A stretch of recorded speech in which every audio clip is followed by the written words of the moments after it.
Kayyum gidecek, halk gelecek. Kayyum gidecek, halk gelecek. Kayyum.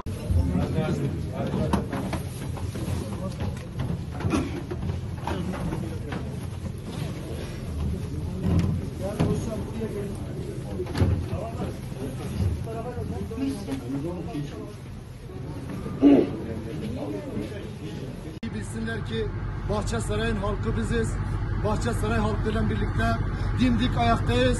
Bahçesaray'ımız sadece bir belediye binasından ibaret değildir. Bundan sonra bütün çalışmalarımızı halkımızla 31 Mart'ta kazandığımız gibi yine halkımızla birlikte bütün çalışmalarımızı yürüteceğiz. Hepinize başarılar diliyorum.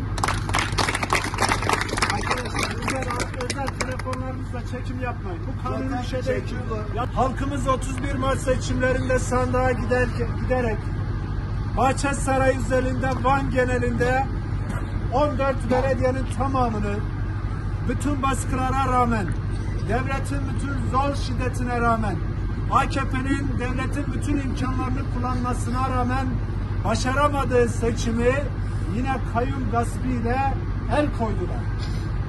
Saygıdeğer halkımız, Hakkari ile başlayan kayyum gaspı Esenyurt, Mardin, Batman, Halfeti, Dersim, Ovacık Belediyesi ile devam etti. En son bugün Bahçesaray Belediye'mize kayyum atadılar. Ama şunu iyi bilsinler ki bu halk 8 yıl boyunca bu politikalara karşı boyun eğmedi, diz çökmedi. Bundan sonra da boyun eğmeyecek, diz çökmeyecek.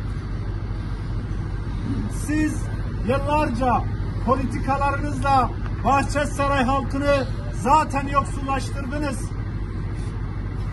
Bugün yapılan uygulamalar yine bu halkın malına konmanızdır. Kayyumun başka bir anlamı yoktur. Halk 31 Mart seçimlerinde bir irade beyanında bulundu.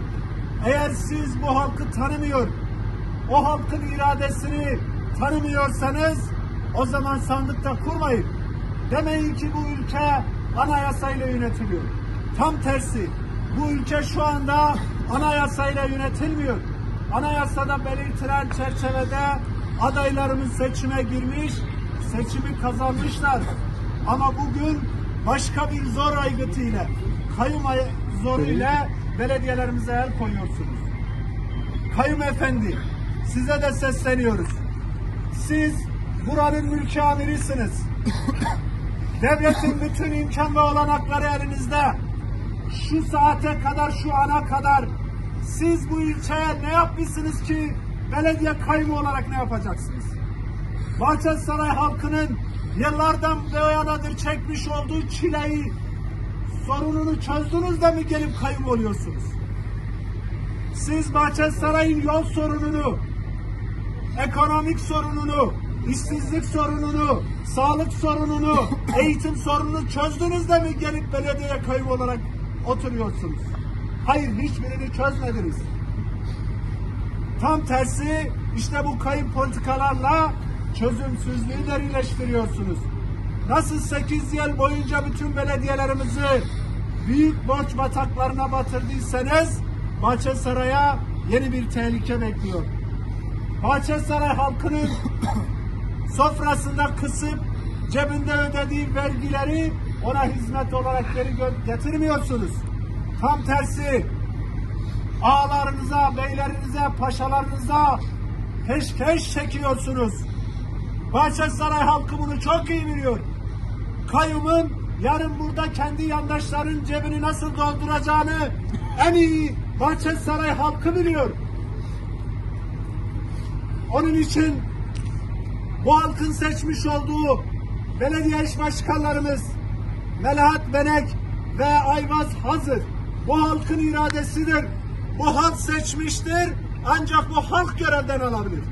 AKP'nin uyduruk işte kararlarıyla görevden alınamaz. Kendi keyfine göre istediği şekilde istediği belediye kayyum atayarak olmaz. Bunlar nasıl seçimle gelmişlerse belediye eş başkanlarımız da seçimle geldiler. 31 Mart seçimi öncesinde arkadaşlarımız seçim kuruluna giderken bir yurttaş olarak seçme ve seçilme hakkının önünde hiçbir engel yokken seçime girdiler. Ama bugün bir engelle karşı karşıyayız. Uydurup davalarla, sünni delillerle. Bilsinler ki Bahçesaray'ın halkı biziz. Bahçesaray halkıyla birlikte dimdik ayaktayız. Bahçesaray'ımız sadece bir belediye binasından ibaret değildir. Bundan sonra bütün çalışmalarımızı halkımızla 31 Mart'ta kazandığımız gibi yine halkımızla birlikte bütün çalışmalarımızı yürüteceğiz. Hepinize başarılar diliyorum. Arkadaşlar özel telefonlarınızla çekim yapmayın. Bu kanuni bir şey değil.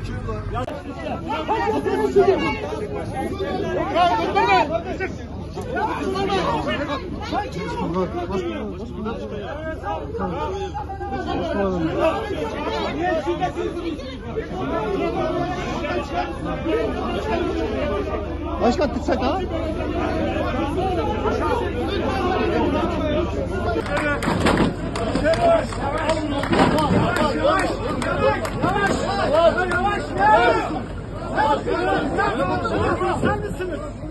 Nasıl insanlık ya? Ne yapıyorsunuz? Ne yapıyorsunuz? Hayırdır ya? Ne yapıyorsunuz? Saçını sulandırın. Hırsızlar! Alçaklar! Hırsızlar! Hakkıların hakkını iradesine bırakın! Alçaklar! Alçaklar! Hırsızlar! Alçaklar! Hırsızlar! Bak bir daha! Çıkın! Hayır değil mi lan?